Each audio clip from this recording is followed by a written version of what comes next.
morning. Good morning. Welcome to Speak On It. I am your boy, R.W. Coolings. First and foremost, giving honor to God who allows me to come at you in this manner on a weekly basis.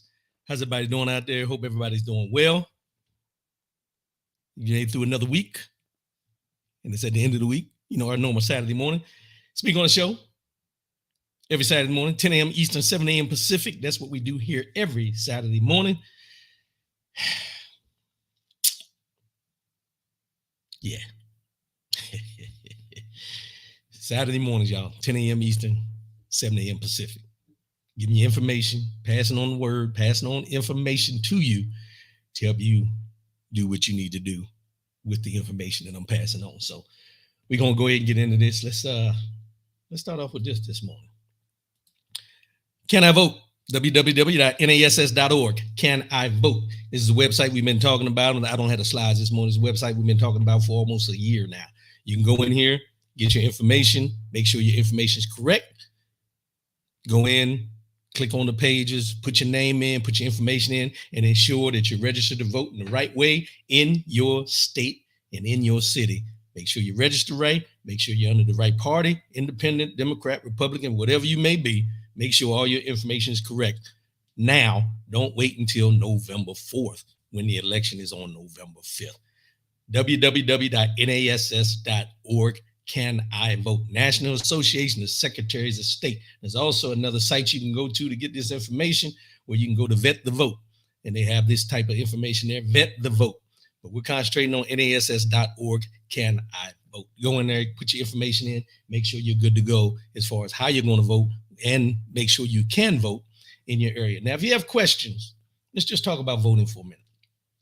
If you have questions of whether you're eligible to vote, if you have questions of, maybe you have a felony, maybe you have a convicted felon or anything, like our former president. But if you're a convicted felon and you need to know, or you want to be sure that you can vote so you don't get caught up in the fiasco like the woman in Texas, and I can't remember her name, who voted when she was told she could vote. And then they came back and said she couldn't. She ended up going to jail. They sentenced her to 5-6 years, whatever. Long story short, if you have them questions, go to this website. And if you go into the website and things aren't correct, you can go to your local voting registration area, get your things updated, get everything in order before November 5th. Make sure you do that. Terrence Collins, good morning, my brother. Appreciate you. Brian Hoodie, good morning. Good morning. Appreciate you. Thanks for tuning in. Everybody out there within listening ear, even if you don't chime in this morning, good morning. I appreciate you tuning in. Thank you for being a part of this show every Saturday morning. This is a work of love. It's a work of love, something I enjoy doing. I get up every Saturday morning to bring y'all this information, other than times I got other appointments, but it is what it is. So without further ado, let's go on and get into this. Let's get this show rolling.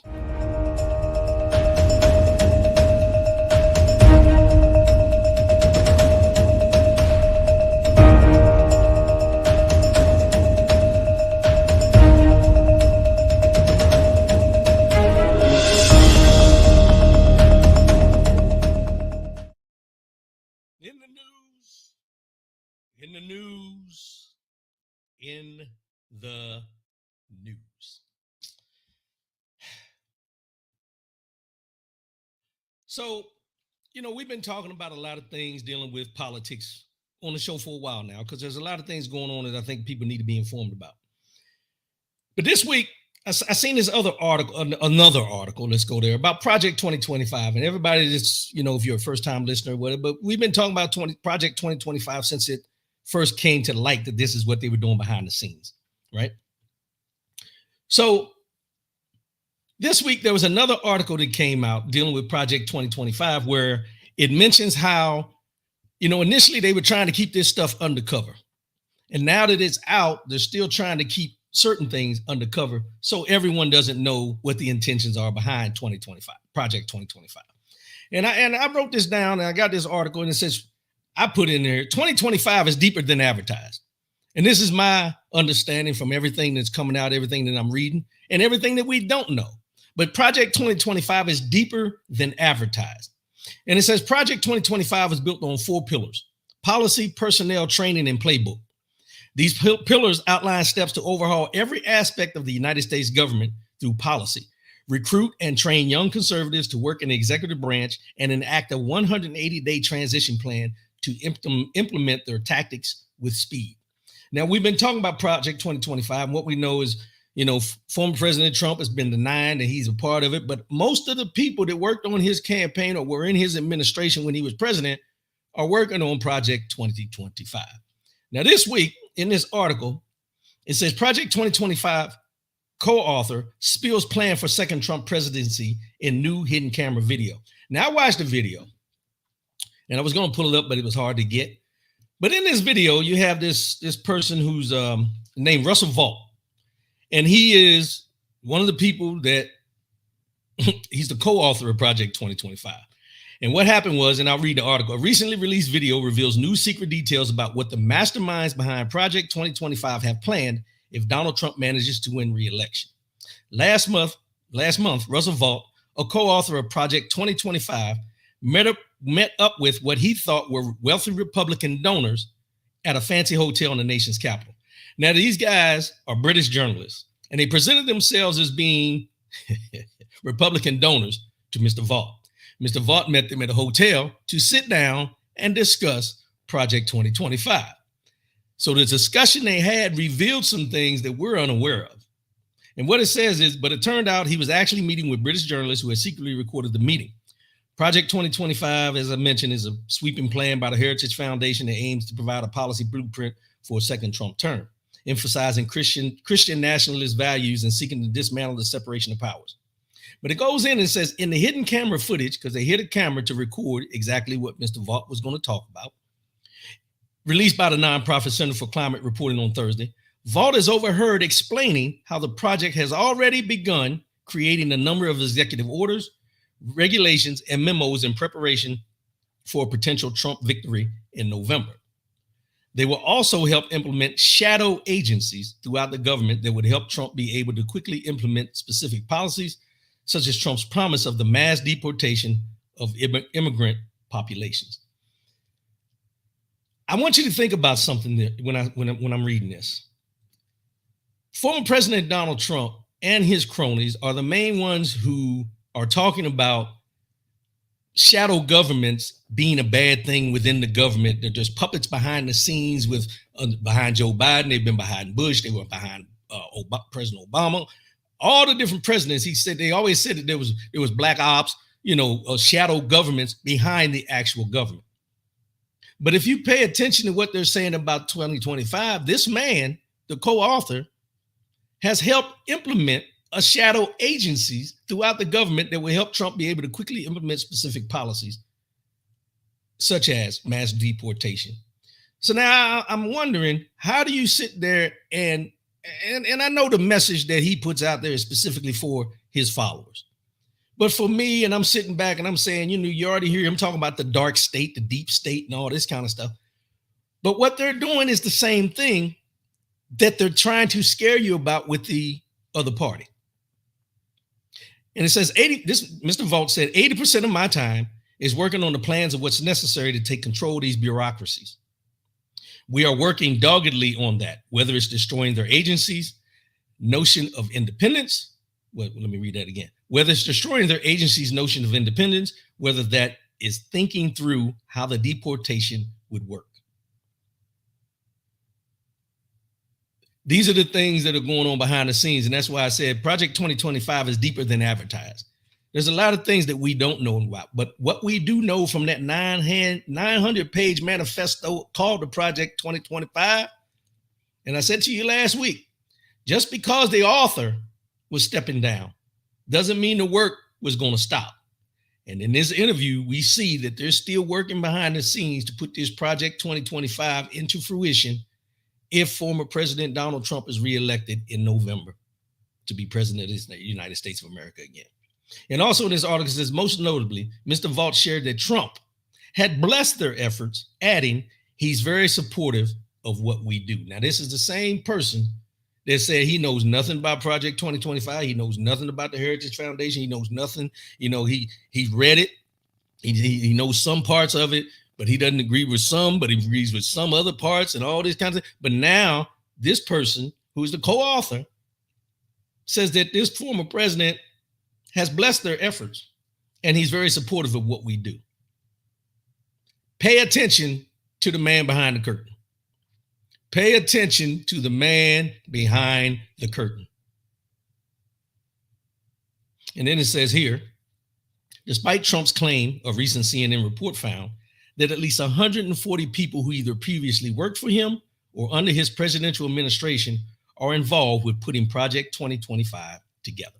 And we've talked about this. There's a lot of people that were in his administration that are working on Project 2025 or key personnel within Project 2025.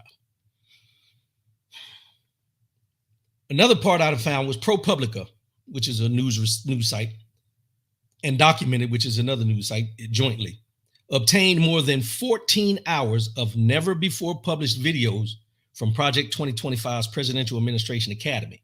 They actually have an academy with 14 hours of never before published videos, which are intended to train the next conservative administration's political appointees to be ready on day one. So we have people, let's just break this down. We have a government system already in place, has been in place since the inception of this country. And we have a former president working with other folks behind the scenes to implement some kind of shadow government. If he gets reelected, is going to dictate everything and anything towards the people that are citizens of this country. And there's a lot of people that don't have a problem with this. What are we doing? See, this is where, for me, I sit back and I ask myself, how can we as American citizens, and you have those that are true supposed Trump loyalists, sit back and know that this Project 2025 is happening and not be vocal about it, or pull their card and say, I am not going to vote for someone.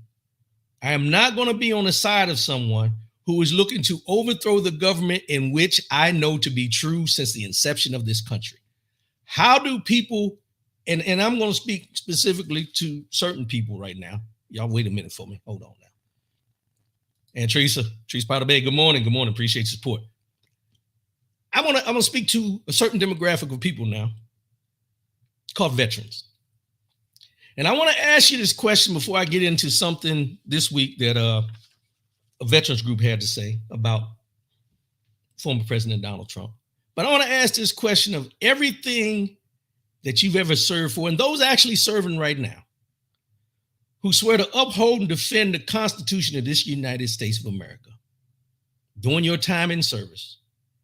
And you hear me and you hear others talk about this Project 2025, and you still have an allegiance to a person who continues to call people like you, veterans who served and those who are serving now, calling them weak, saying if you got the Medal of Honor or you got a Purple Heart, or that John McCain was not a hero because he was captured, and so on and so forth. And you hear those things, and then you know that this shadow government type thing is going on behind the scenes to dismantle everything that we fought and defended this country for.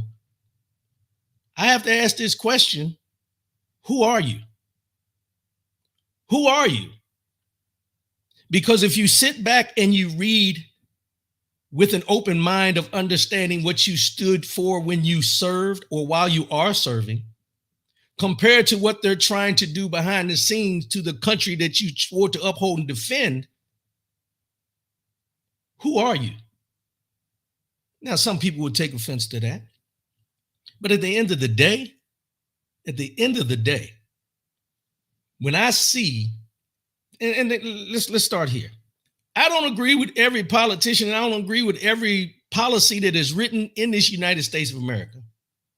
However, as long as the things are done on the up and up, as long as the things are done with the fact that these are the elected officials that we put into place by a normal election without trying to steal elections and so on and so forth, then I'm okay with the fact that I may not agree.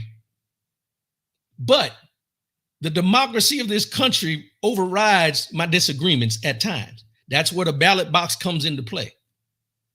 But for people to still stand behind this former president who is doing anything and everything to get back in power, number one, to stay out of jail for his convictions, and number two, to be able to impose his will to become some type of a dictator because he looks up to those type of people in other countries, it should make you step back and pause for a second and ask yourself, what am I thinking about? What is my mindset to make me think that I'm going to support someone who wants to be a dictator over this country when we go around these different countries and pull people out of dictatorships and impose a democracy in their country to give them people a better way of life? Help me understand that. I just don't understand how people can still support a man, a person in a position with everything that they're trying to do against the government that you swore to uphold and defend. And I'm talking to veterans specifically, but I'm talking to every American in this country. Get your emotions out of it.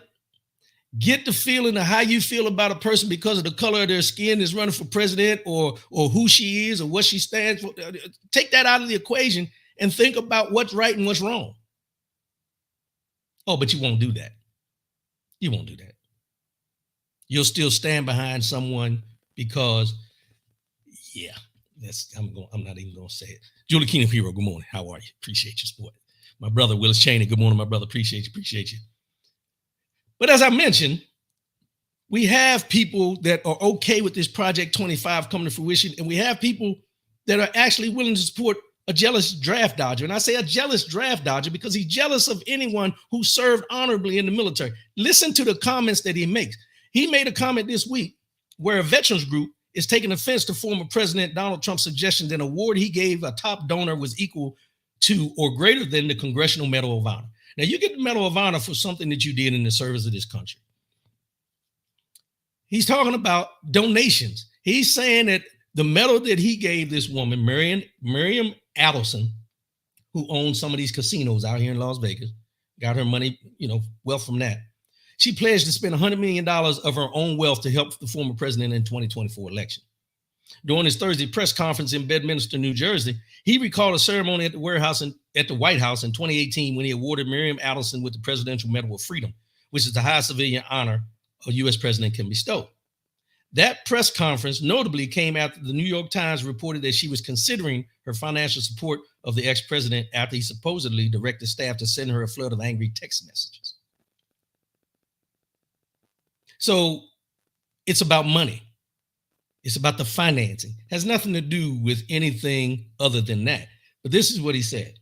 I have to say, Miriam, I watched Sheldon sitting so proud in the White House when we gave Miriam the Presidential Medal of Freedom. That's the highest award you can get as a civilian. It's the equivalent of the Congressional Medal of Honor, but the civilian's version, Trump said. It's actually much better.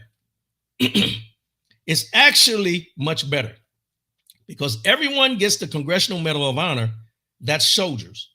They're either in very bad shape because they've been hit so many times by bullets or they're dead. She gets it, and she's a healthy, beautiful woman, and they're related equal.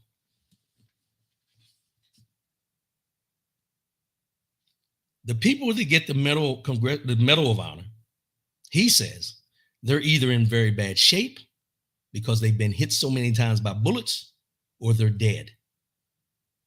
And he's saying that the medal he gave her, the Medal of Freedom per se, is more prestigious than a veteran receiving the Medal of Honor or active duty member receiving the Medal of Honor because they're in very bad shape because they've been hit so many times by bullets or they're dead.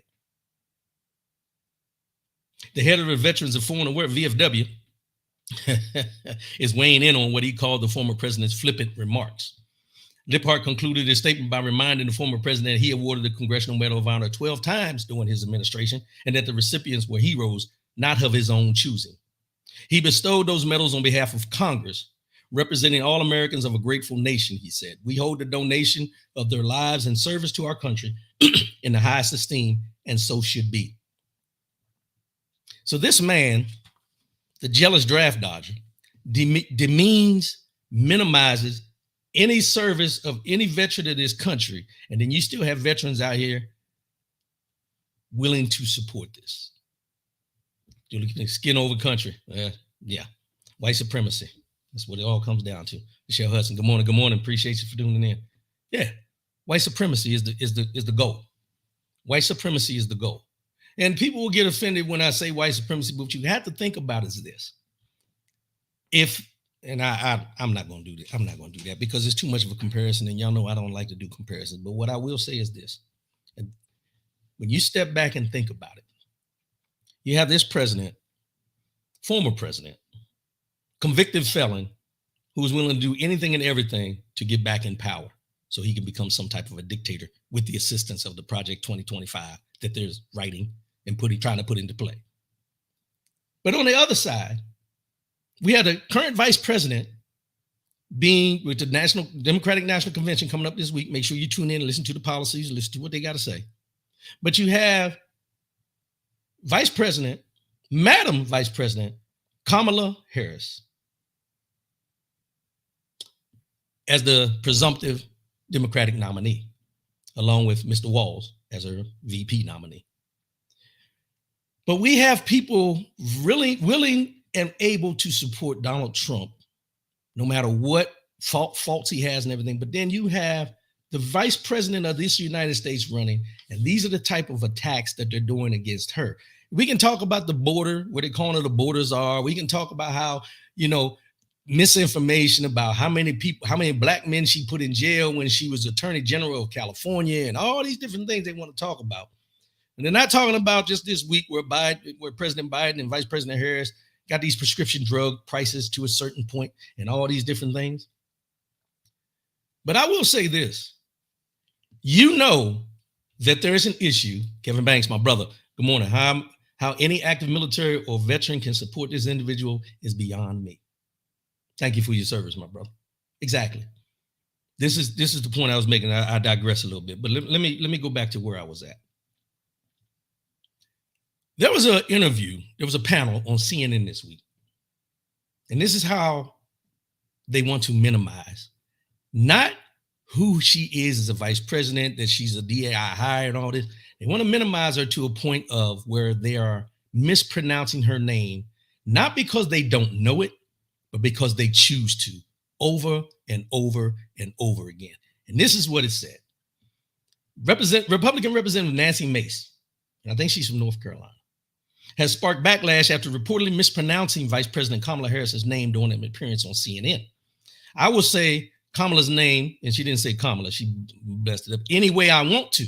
Any way that I want to, the Congresswoman said after she was called out by other panelists on CNN's Newsnight on Thursday. Social media users were quick to blast Mace with some accusing her of being racist towards Harris, first black woman and person of South Asian descent to serve as vice president and the Democratic nominee for president. Nancy Mace is a garbage human being, somebody wrote. Somebody else wrote, Mace refuses to pronounce her name correctly and gets torched for it. Then she throws in that VP Harris doesn't know what a woman is. That wasn't her that said that. Vice President Harris never said that she didn't know what a woman is. That question was asked to Ketanji Brown Jackson when she was being interviewed or being on in front of Congress to become the Supreme Court justice. And they asked her what a woman was, and she did not answer the question. That was her, not Vice President Kamala Harris. So now you have that going on where Nancy Mace said that about her. And it's like, okay, so we're saying that all black women look alike now? See, they're trying to commingle this, but let me continue. Fun fact, the black woman they accused of not answering that question was Justice Ketanji Brown. A different black woman. Yes, Nancy Mace is a racist. Journalist Aaron Rupar wrote that Mace's comments are the sorts of things you say when you're a completely immoral person who stands for nothing more than getting attention on TV. Some defended Mace with the conservative libs of TikTok account writing that CNN had a meltdown accusing Nancy Mace of being a racist white supremacist because she didn't pronounce Kamala's name right. Mace hit back at the criticism on X, writing, the left would rather talk about pronouns and pronunciation than policy. Let's stop right there. The left would rather talk about pronouns and pronunciation than policy. That's what the Republican Party is doing. And they tried to flip it to make it seem like, let me go here. Well, let me read what Michael Eric Dyson said first. Because, Michael Eric Dyson, if you don't know Dr. Eric Michael Dyson, he's a wordtician. That's what I like to call him. He's a wordtician. And what he said was, he called her out about mispronouncing Vice President Harris's name. And she said, I just did it and I'll do it again, Mace said when Eric Dyson, a professor at Vanderbilt University, pointed it out. She says, this is what Mr. Boykin said that was on the panel. If I purposely mispronounce your name, that would not be appropriate, Keith Boykin, a political commentator, told Mace. Dyson then told Mace, you're normalizing that kind of viciousness, ma'am. You're disrespecting the woman. Later in the segment, Dyson said, this congresswoman is a wonderful human being. I guess he had to put that out there first before he tore it down. But when you disrespect Kamala Harris by saying you will call her whatever you want, I know you don't intend to be that way. That's the history and legacy of white disregard for the humanity. I'm sorry, y'all. But when you disrespect Kamala Harris by saying you will call her whatever you want, I know you don't intend to be that way. That's the history and legacy of white disregard for the humanity of Black people. Mace quickly shot back. Oh, so now you're calling me a racist. That is BS. That is complete BS. Dyson denied calling Mace a racist, saying, you don't have to intend racism to accomplish it. Your disrespect of Kamala Harris is part and parcel of a tradition of disrespect. You don't have to intend racism to accomplish it. And this is where I want you to think back. And we're talking about them mispronouncing the Vice President of the United States name right now. They have a choice to call her Vice President Harris. They have a choice to call her Madam Vice President. But they never put those titles in front of her. They just want to call her by her first name, Kamala. And they want to call her by her first name because they cannot pronounce it. And they choose not to pronounce it right because it's all. Think back in history. And one of the things I'll bring up was when they wanted to take our names from us in one of the episodes we've seen in Roots with LeVar Burton, if I recall, being beat. And the cracker, who was the whipper, not being derogatory, that's what they called him. The person that carried the whip was a cracker. He was telling him, your name is Toby. He said, my name is Kunta Kinte. And everyone remembers it. If you watch Roots, you know this part. It was one of the most eye-opening parts of that series, if you ask me, where they showed the fact of where they took their names and gave them names that they chose to give them rather than who they were identified by born and birth. Now, this is the new age way of doing that.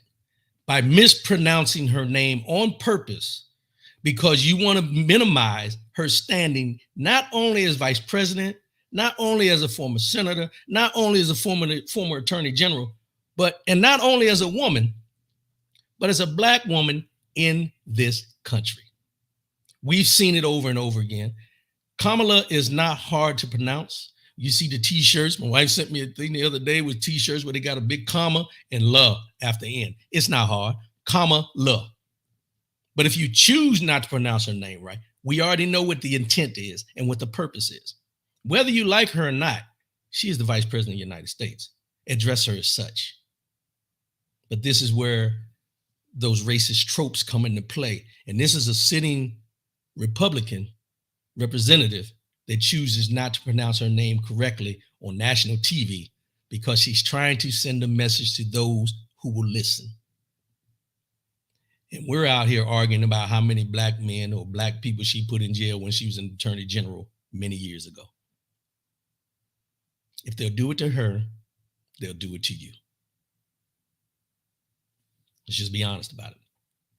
Natai Davis, good morning. Appreciate your support. Let's just be real. Let's be real.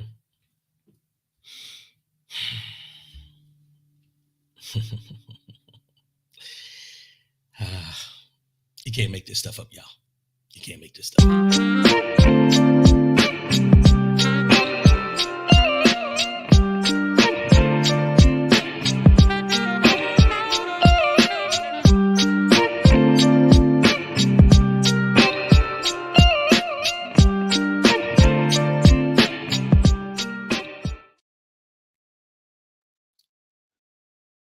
Now I want to do a deep dive into something that I think is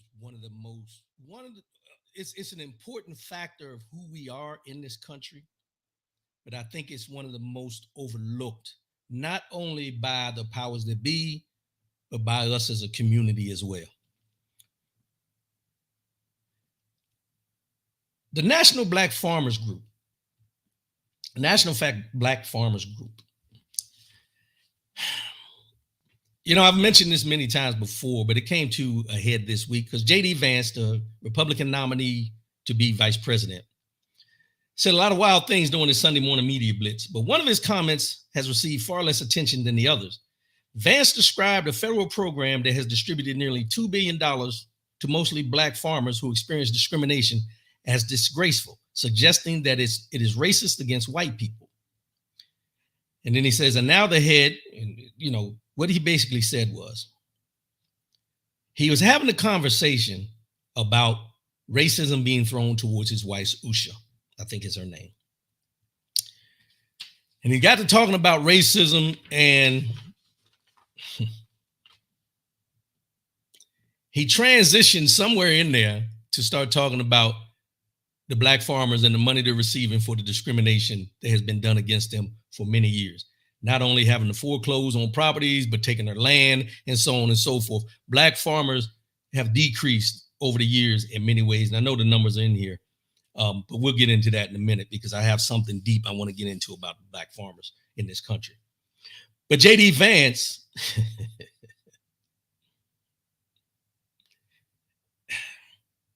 he was asked about the racist attacks on his wife, like I said, Usha Vance. After condemning those racist things, this is what he said. I frankly think that, unfortunately, a lot of people on the left have leaned into this by trying to categorize people of skin color and then give special benefits or special amounts of discrimination. The Harris administration, for example, handed out farm benefits to people based on skin color. I think that's disgraceful. I don't think we should say you get farm benefits if you're a Black farmer. You don't get farm benefits if you're a white farmer. All farmers, we want to thrive, and that's certainly the President Trump and J.D. Vance view of the situation. However, J.D. Vance's assertions are inaccurate of the Discrimination Financial Assistance Program.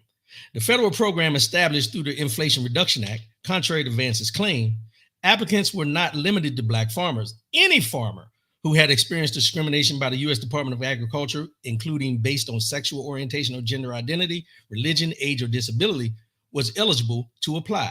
Last month, the USDA announced they had distributed payments to more than 43,000 people in all 50 states through the program, which Congress allocated $2.2 billion for. Now,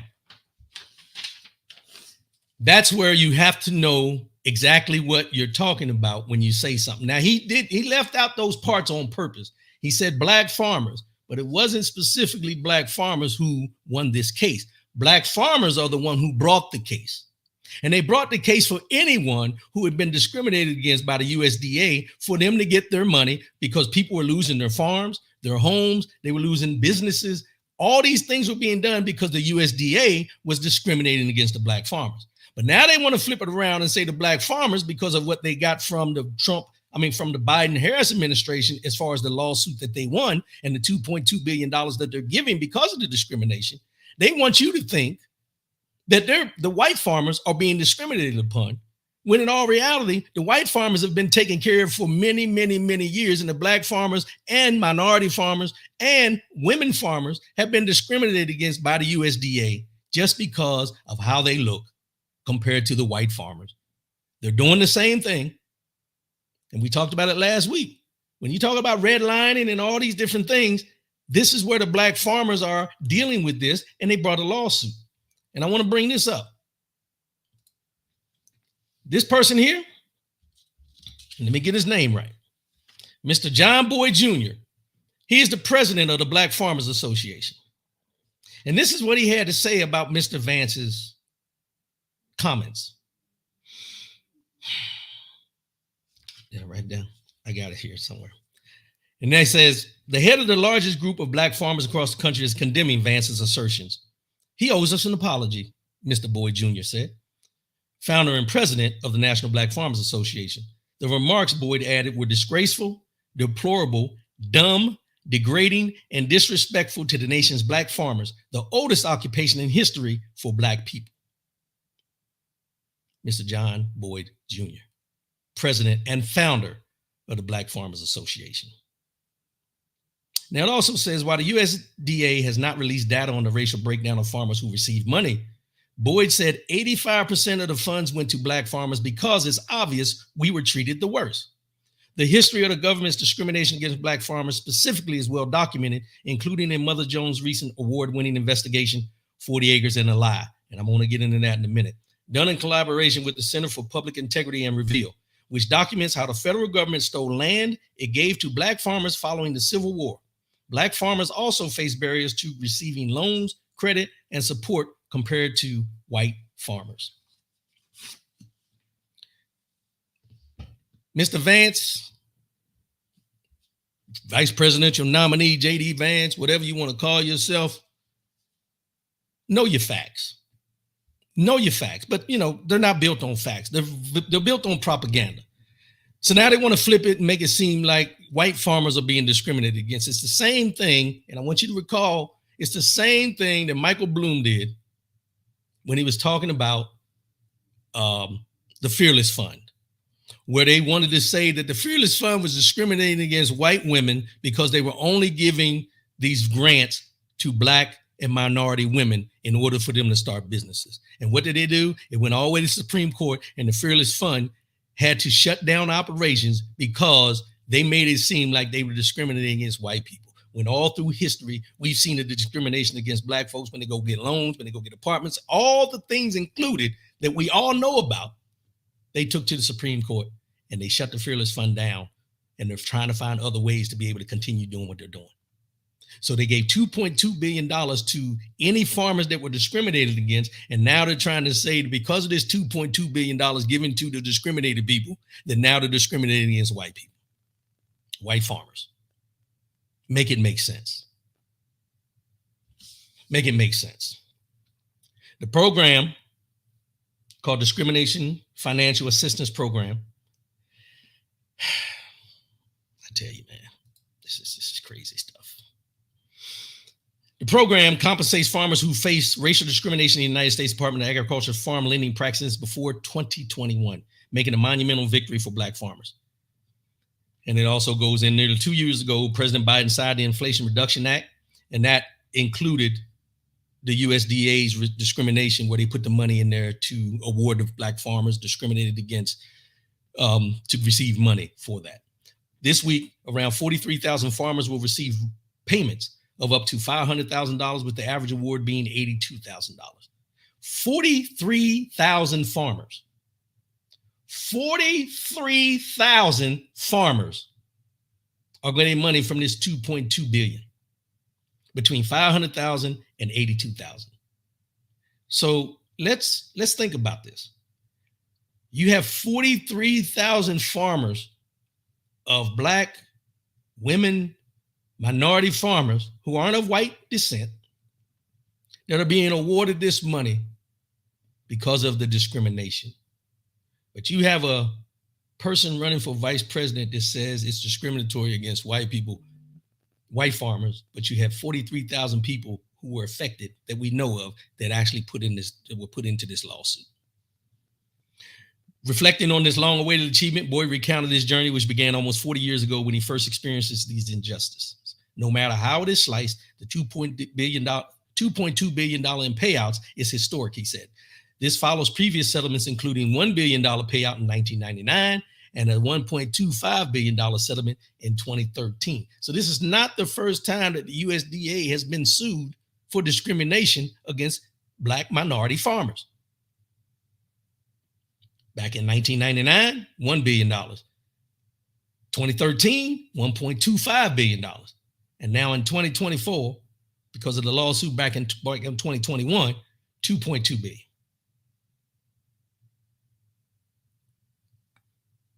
The NBFA's relentless efforts have also paved the way for similar settlements with Hispanic and women farmers, $1.3 billion, Native American farmers, $800 million, and the Cobell case settlement, $3.4 billion.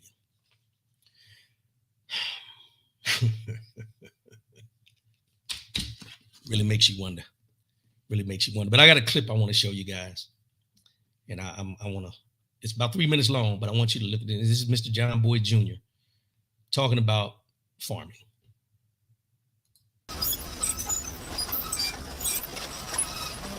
John Wesley Boyd Jr. has been spit on, called boy and the N-word, and watched as a federal official tore up his application for a farm loan and threw it in the trash.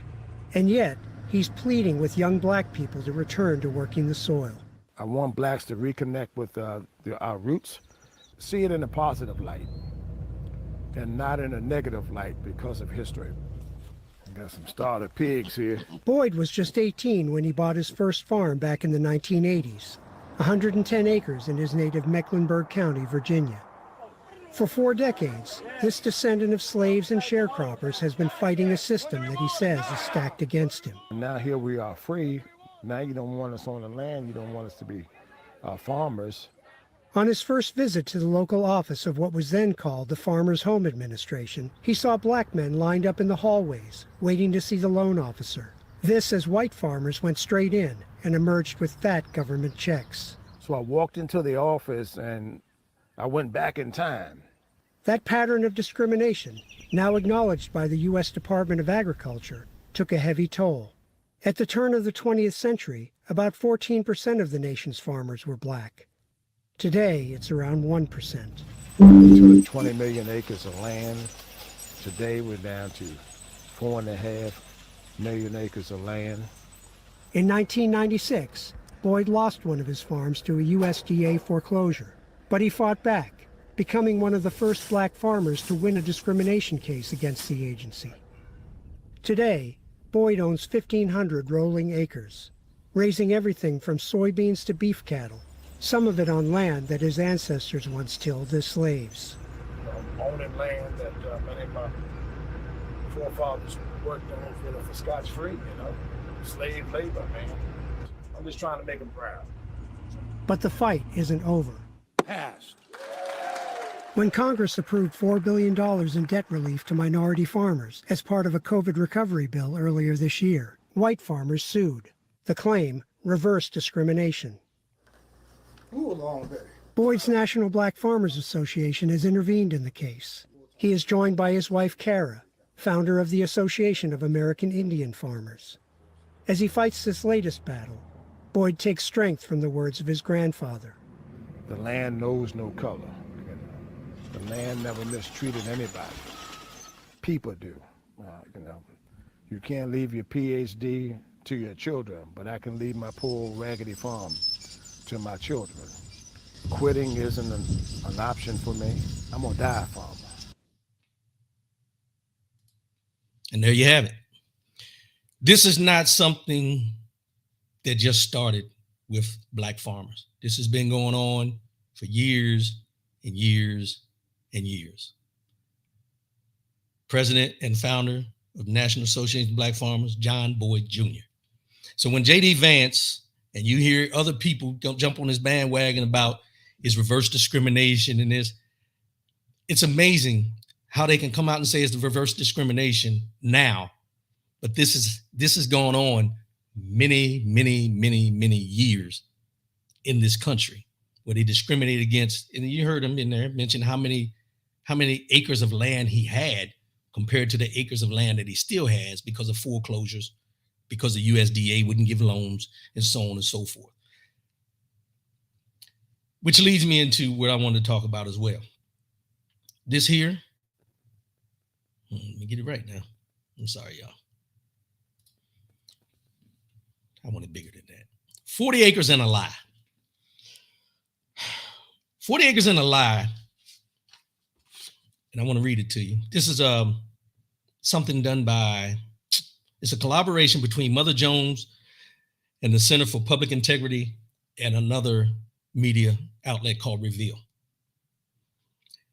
And a government, 40 Acres and a Lie is a government program gave formerly enslaved people land after the Civil War, only to take nearly all of it back a year and a half later. We used artificial intelligence to track down the people, places, and stories that had long been misunderstood and forgotten then asked their descendants about what's owned now. This is it's a bunch of articles, different articles that they did called 40 Acres and a Lie. There's also 3 podcasts, three episodes from a podcast that talk about this, about the 40 Acres and a Lie. And here it starts off. And it says, Black Americans have been demanding compensation and restitution for their suffering since the end of the Civil War. 40 Acres and a Mule remains the nation's most famous attempt to provide some form of reparations for American slavery. Today, it is largely remembered as a broken promise and an abandoned step toward multiracial democracy. Less known is that the federal government actually did issue hundreds, perhaps thousands of titles to specific plots of land between 4 and 40 acres. Freed men and women built homes, established local governments, and farmed the land, but their utopia didn't last long. After President Abraham Lincoln was assassinated, his successor, Andrew Johnson, stripped property from formerly enslaved Black residents across the South and returned it to their past enslavers. Over the course of 2.5 years, a team of public integrity reporters, editors, and researchers identified 1,250 Black men and women who had earned land as reparations after the Civil War. From there, the team conducted genealogical research to locate living descendants of many of those who had received and then lost the land. For the first time, these living Black Americans were made aware of the specific land that had been given to and then taken away from their ancestors. This project is an unprecedented and innovative use of Freedmen's Bureau records, an impossible task for most of American history. Until recent advances in genealogical research and the digitization of thousands of pages of Reconstruction era documents made it feasible. Now, they went back and they have the documents where the land was given to them as freed men and women. When slavery ended and they became free, they gave them land, but they also gave the slave owners reparations. See, this is something when we talk about reparations and they act like, it shouldn't be any reparations. Well, when they talk about reparations, one of the biggest things about it is they don't want to give reparations to the now living because of their ancestors or what happened to their ancestors. But what this is revealing is the 40 Acres and a Mule that we always hear about historically was a thing. We were given land when we were freed. But then within 1.5 years later, the land was taken back when Andrew Johnson came into, I think it was Andrew Johnson. Let me be right. Andrew Johnson became president after Abraham Lincoln was assassinated. So this takes a deep dive into it. And I'll post the article. I'm going to post a link on my site so you can go in and read and look at these things, because it's very important that we understand the history that we're not being told. There's a lot of things that we overlook because we don't know, but there's a lot of things that when people start doing the research, we just ignore because we think it doesn't affect us. But what you have to understand is this 40 Acres and a Mule mentality and what happened during this time has caused us to lose generational wealth from many, many years ago. And then we're still fighting for it to gain today. This is why when you hear generational wealth and us building generational wealth and they talk about land and they talk about all these things, is because the land that we had as generational wealth was taken back from us after it was gifted to us. And it wasn't gifted to us. This is the land that we worked on, that we tilled, that we grew crops on, that we picked the crops and all these things as slaves. But then when slavery ended, they gave us the land as reparations for that slavery. And then they took it right back. So when people out here want to get upset because we talk about, what happened in the past and all this, listen, as well as we need to learn the history of what happened to our people, you need to learn the history of what was done to our people by people that were your ancestors, that you're still living off their generational wealth. I'm just saying. This when I read these things, it just, so here we go. Audio. These are the 3 podcasts, part 1, part 2, and part 3, 40 Acres and a Lie. And in this first one, Jim Hutchinson was freed from slavery in 1865. The federal government gave him a land title, 40 acres on Edisto Island, South Carolina. Soon after, that land was taken back. Through his descendants and the descendants of a former slaveholder, we revealed the truth about 40 Acres and a Mule and how the federal government's ultimate betrayal fueled a racial wealth gap that persists today. Episode 2. In 1865, Skidaway Island, Georgia, was becoming a Black utopia. Former cotton plantations gave way to self-governing Black community. That is, until the federal government revoked 40 acres for tens of thousands of formerly enslaved people and returned the land to former slaveholders. Today, much of Skidaway Island belongs to the Landings, a wealthy, mostly white, gated community. And in episode 3 of this podcast.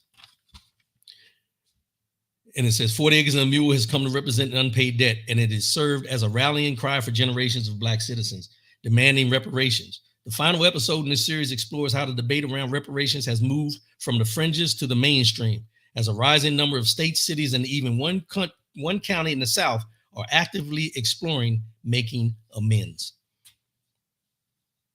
There you got it. Those are the 3 podcast episodes. And like I said, I'll post a link and everything, but I think it would be in your best interest to read these articles, to listen to these podcasts, and get an understanding of how, when you hear 40 acres and a mule, it's deeper than what we have ever thought, because we never went to read and find out exactly what the phrase meant. We thought it was just Spike Lee's media company, 40 acres and a mule. But there's meaning behind the 40 acres and a mule. It was given and taken away. You know how when you was a kid and you gave somebody something, they called you an Indian giver? That's what it is. That's what it comes down to. This next one, these are some of the articles that are written in this website that when I post, you'll be able to go. 40 Acres and a Lie. We compile Reconstruction era documents. Paradise Stolen. What we are owed. Technology and genealogy have made the case for reparations specific and undeniable. Shocking discovery. We don't plan on the white man for nothing. Bloodbound. Edisto Island. Black and white descendants of a prominent plantation. And then how we reported this story goes into how they went in, found the records, reproduced the records, pulled them out of ledgers and all these things to get to this point to be able to come up with this information to provide to us. I think one of the biggest things that we have to understand is that there's so many things that have happened in this country to a people that we kind of get immune to understanding exactly what's what. But I think we have to step back sometimes and really look at the big picture and say, wait a minute.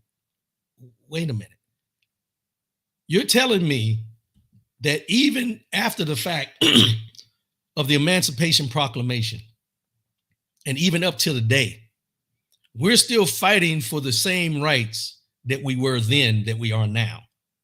Case in point, we're talking about this article about 40 acres and a lie, but at the same time, we have the National Association for Black Farmers fighting discrimination for loans and redlining and repossession of homes and land, and not being able to get the funding to crop their lands and things like that in today's society, which is the same thing they did when they took the land from us then. By not giving them loans and having them foreclosing, it allows some white farmers to come in and buy that land and make their enterprise larger by overtaking some of the smaller Black farmers' lands.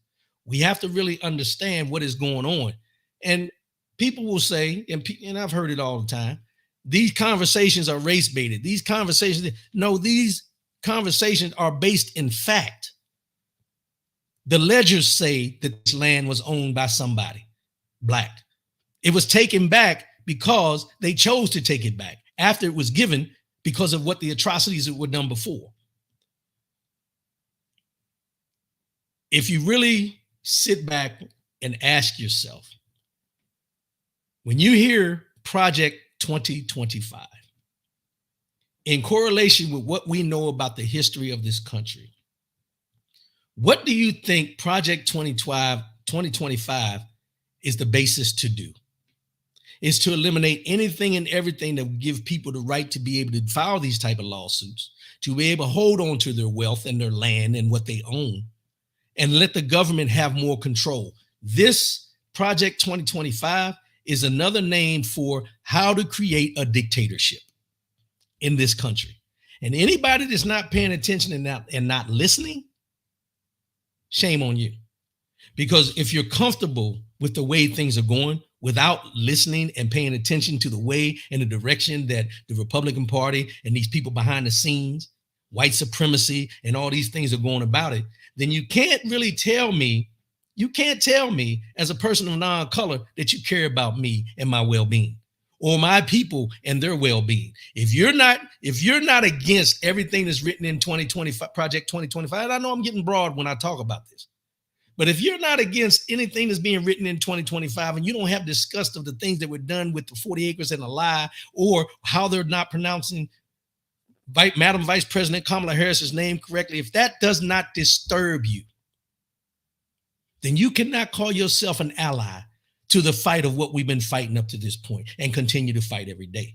You're not an ally, you're a lie, because you're taking your privilege and using it for your benefit without using your privilege to make it better for those who you want to call your brother or your sister when it's convenient. You want the rhythm, but you don't want the blues. In the big scope of things, in this America right now, when we're more educated and we're standing up for the rights that we know we should have, most of you who call yourself allies are silent. I said it, you're silent. You're silent in the ways of what you should be standing up for, rather than standing up for us. If we dance, or if we sing a song, or if we do anything that entertains you, you want to promote us. You want us to be one of your brothers and sisters or whatever. But when it comes time to get down and get the hands dirty and get on our knees and fight, where are you? See, these fights are not going to be won only by people that look like me. You're going to have allies of people that don't look like us, whose melanin content does not contain the same amount of melanin. These fights are not just the fights of us, because the rights that are taken away from us are being taken away from you as well. And you can't say that that's my brother and my sister from another mister or another brother or another mother and all these type things when you're independently standing in front of them. And then when you're away from them, talk a whole different conversation. If you care and truly care, you'll be in this fight. You'll be in this fight. But I don't see you. Yeah, you're fighting about the abortion aspect, but I don't see you fighting about, the things they're going to do about voting, about discrimination. I don't see you fighting about those things. I don't see you loud about those things, but I see you loud about something that covers everybody rather than the things that cover the few. Get mad if you want. You're either an ally or a lie. Because at the end of the day, what we know to be true, you have the convenience. Certain folks have the convenience of straddling the fence. We don't. We don't. And for all those out there that look like me, I want to talk to you for a minute. Those that look like me, they want to be Trump supporters, want to wear the MAGA hats with 45-47. I see it at the gym. I see it in the streets. I see it everywhere. Do what you do. Support what you want to support. Be blind to the fact that what you're supporting you may not feel that it affects you directly. But like I always say, who raised you? Who are your brothers and sisters? Who are your people in your family that are going to be affected by these things that you're supporting because you support the presidency of Donald Trump? And if you support him, you support Project 2025. Who raised you? Who are you? That's the conversations we don't want to have. See, we can sit back and, throw all these derogatory terms out of these people. Oh, he's a this, he's a that, he's a coon, he's a sellout, he's a Uncle Tom, we can put all these different names on the black conservatives per se that support President Donald Trump, the Republican Party and everything like that. But we can put all these names and labels on them. But what are we doing to try to get them to understand that these things are going to affect them as well? It's not the fact of arguing. Like I said, we got to have these conversations. You may not change their mind. But at least they'll be aware. Because when the hammer comes down, they don't care who you voted for. Project 2025, and I pulled up Project 2025 Heritage Foundation. And if I recall, when I pulled up from the head person all the way down through the people holding positions, we were sprinkled here and there. It was one here, one there, one here, one there. But they weren't in positions of writing Project 2025. They were in the positions of working for the Heritage Foundation. Let that sink in. None of the authors of the Heritage Foundation's Project 2025 look like those who are going to support blacks for Trump. They don't look like them. The Byron Donalds, the Wesley Hunts, yeah, they think they're at the table, but they're at the table in a completely different room. They're not in the ballroom sitting at the table. They're in the off room. You know, like during Thanksgiving, when all the parents are sitting at the big table and the kids at the little table over there, but it's still Thanksgiving. That's what they're doing. They're sitting at the little table. They think they have a seat at the table, but they're not really at the table. They're at the kids' table because they're keeping them at a distance. And I want everybody to understand, you have to know where your position is when you decide to sit at these tables, because some of these tables you should not be sitting at. But you do you. You do you. I'm going to continue to bring you the information. You do with it what you want. But when I come on here and I talk about this 40 Acres and a Lie, when I talk about the National Black Farmers Association, when I talk about how they don't want to pronounce her name correctly and all the different things that we've talked about over the years on this Speak on the Show, coming up on 12 years, I don't just say this to hear myself talk. I say this to give you the information that you need to make conscious decisions on which way you want to go. Now, I'm not going to change your mind. I don't want to change your mind. I just want to give you something to think about. And that's what it all comes down to. Not trying to change your mind, just make you think differently. Make you think differently. Brian Hoodie, they look at us as Dance JoJo Dance. This is your life, JoJo Dancer. That's what it comes down to. And we have to be smart. Here's one thing that I sit back and think about. When we talk about the African-American Black woman being the most educated women in this country, when we talk about our athletes who are the most talented people on any field that you can name, when you talk about you, the people you know that are in corporate positions or in any type of position that they may be in, and they're managing or supervising or leading, CEOs of the businesses and things like that, we are in these positions because we have earned the right to be in those positions. We have done everything that we're supposed to do to be qualified for the positions we're in. But then we have people who want to minimize your standing as far as what you represent and who you are in this country by mispronouncing your name, no matter what the position you are in. They want to call you a DEI hire if you're in a position of authority and they think that someone else that doesn't look like you should be in that position. But at the same time, we get so comfortable that we overlook the fact that we've gotten brainwashed in our own minds to think, I've made it. I've made it because I sit here. I've made it. I'm the CEO of this. I'm over top of this. I'm over that. No. Stop that. It's great to have a position, but what does that position mean to you as far as giving back, pulling someone else up? What does it do if you're sitting in that position and you're not reaching a hand down to pull somebody else up? What does it mean if you're not investing back into your community to show your young people in the community that they can be like you? When you pull up to the community center in the neighborhood you used to live in because you're in a BMW 750 and everybody's gushing over your vehicle, does the vehicle define you, or does your hard work, discipline, commitment, does that define you? We got to get away from these symbolisms and get back to doing the work and keep fighting the fight against them, allowing to a certain extent, us allowing them to call us out our names. If they'll do it to her, they'll do it to you. We've heard it many times.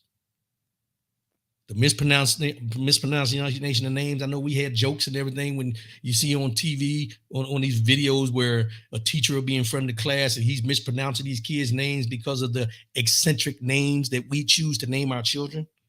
And we laugh about it because of the way that it's pronounced or the way they said it and it's the way it's spelled and all this.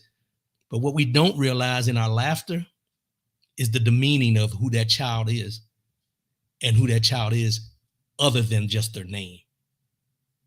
It's funny. We laugh about it because it's a skit. But whoever that child is that has that name, it's not funny to them. Think about that. We're getting in an uproar because of Kamala and they're not pronouncing her name right.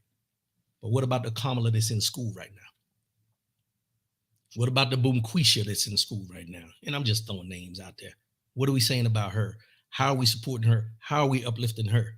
You shouldn't have to be up here. You shouldn't have to be up here for people to fight about people mispronouncing your name and making a joke out of it. Take it how you want to take it. Take it how you want to take it. But that's the reality of who we are as a people. Our name means something to us. And when you mispronounce my name or you call me out my name, to me, it's the same thing.